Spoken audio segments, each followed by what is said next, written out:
2025 में होते चुनावा गुंजन भैया जिताई दी है। 2025 में होते चुनावा गुंजन भैया जिताई दी है। नवादा के हईलाल चाची त संसद सभे बनाई दी है। नवादा के हईलाल चाची त संसद सभे बनाई दी है।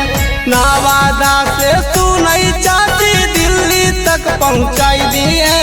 नवादा से सुनई चाची दिल्ली तक पहुंचाई दी है।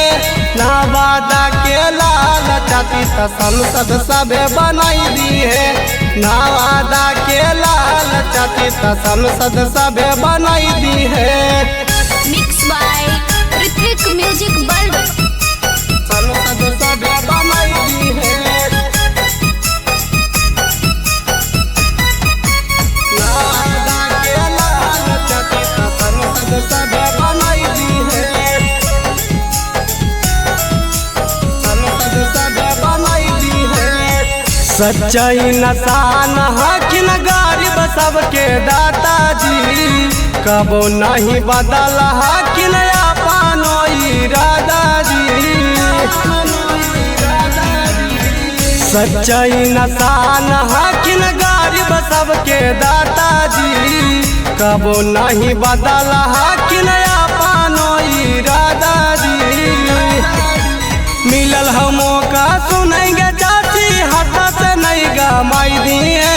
मिलल हम मौका सुनेंगे चाची हाथ से नहीं गमाई दिए। नवादा के हईलाल चाची त संसद सभे बनाई दी है। नवादा के हईलाल चाची त संसद सभे बनाई दी है। Ritwik recording studio Jampura. संसद सभे बनाई दी है।